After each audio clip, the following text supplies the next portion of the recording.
escuridão. Uma entidade macabra. Eu vim aqui para ler um conto para vocês nesse Dia das Bruxas. Afinal, é nosso dia, não é? O nome do conto é Aquela Noite e vocês podem encontrar na Amazon. A autora é Rita Flores. Não que ela seja mais famosa do que eu, mas eu gostei de ler o conto dela. Então, vamos lá. Eu estava muito cansada. O dia foi realmente exaustivo e eu só pensava em ir para casa. Havíamos trabalhado dobrado na empresa e, muito a contragosto, havíamos saído bem tarde. Fiquei horas esperando meu ônibus. Quando ele chegou, já passava das 11 e eu, confesso, estava muito aflita, achando que não conseguiria chegar em casa. Os horários dos meus ônibus eram horríveis e só havia aquela linha para mim. Além do mais, havia o medo de um assalto, de uma violência. A viagem era longa e, depois de descer do veículo, eu ainda tinha que caminhar por mais uns 15 minutos, passando por duas ruas que sempre estavam muito vazias e escuras depois das 8 da noite. Era terrível, mas o que eu poderia fazer? Eu, anteriormente, morava em um bom lugar, mas infelizmente, por conta de problemas com quem me alugava a casa, tive que mudar rapidamente e a atual moradia caíra do céu, pois eu não podia permanecer mais naquele lugar, nem por um minuto.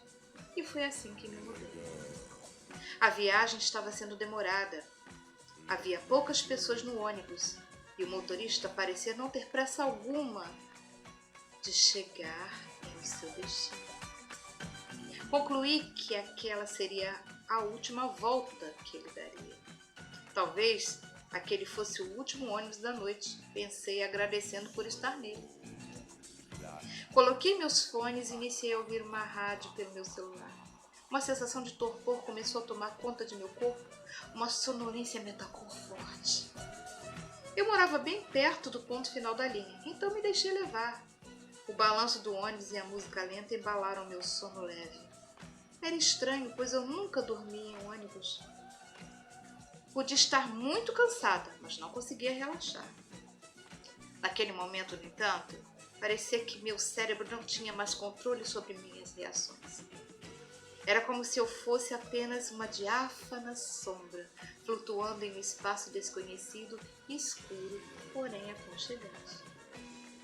Acordei sobressaltada. O ônibus estava parado no meu ponto. Como aquilo havia ocorrido, não soube explicar.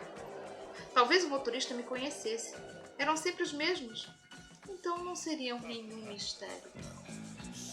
Levantei-me, guardando meu celular, e me dirigi à porta. Ao descer, agradeci, mas eu não obtive nenhuma resposta.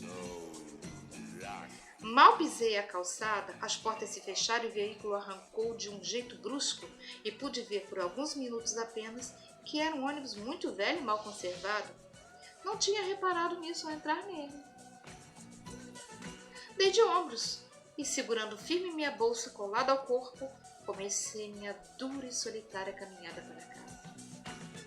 A noite estava abafada, não se ouviam ruídos, nem pessoas eram vistas. Acelerei o passo, minhas pernas estavam estranhamente pesadas e minha sonolência não havia passado. Pelo contrário, estava aumentando. Tudo o que eu queria era chegar em casa. A primeira rua era uma subida não muito íngreme, porém exigia um certo esforço, o que sempre me deixava mais cansada. Eu parecia me arrastar. Nunca havia me sentido assim. Parecia que minhas pernas não davam os passos direito. Meus pés se arrastavam doloridamente. Com muita dificuldade cheguei ao fim daquela etapa. Ao virar para entrar em minha rua, vi uma cena apavorante. Havia um homem debruçado sobre o que parecia ser um corpo caído sobre um mato alto que ficava em um terreno baldio em um lado da minha rua. Eu não conseguia ver aquele rosto, mas percebi que suas roupas estavam rasgadas e muito sujas. Seu rosto estava afundado sobre a pessoa caída. Coloquei a mão na boca e o mais silenciosamente que consegui me escondi atrás de uma caçamba de lixo que havia do lado oposto. Eu não sabia o que fazer. Teria que passar por ele para alcançar minha casa, Mas isso estava fora de cogitação, pois certamente ele me atacaria também. Eu sentia meu corpo todo tremer. Não conseguia pensar em nada. Minha cabeça estava doendo. Resolvi de repente ficar ali e torcer para que ele fosse embora. Minutos que pareceram séculos se passaram, até que aquele ser imundo se levantasse e se afastasse do corpo. Ele se arrastava lentamente pela rua oposta, os braços fazendo movimentos estranhos. Sons horríveis saíam de sua garganta, o que me deixou mais apavorada ainda. Depois que o vi desaparecer na escuridão, saí de trás da caçamba vagarosamente. Com muito cuidado, comecei a subir pela minha rua. No entanto, a curiosidade foi maior do que a cautela. Resolvi ir até o matagal e ver se conhecia aquela pessoa que havia sido atacada. Sentindo-me tola e imprudente, mas muito curiosa, me aproximei lentamente. Comecei a gritar desesperadamente ao ver que a pessoa tivera o cérebro devorado. Meus gritos de pavor aumentaram. Coloquei a mão na boca e me afastei de costas, tropeçando em vários outros corpos que ali estavam e eu não havia percebido. Foi então que comecei a olhar à volta e ver coisas que não vira antes. O ônibus em que eu estava se encontrava tombado e aqueles corpos eram dos poucos passageiros que se achavam nele. Aquele corpo que eu vira ser atacado, aquele cujo cérebro havia sido devorado, era muito conhecido. Aquela pessoa era ele.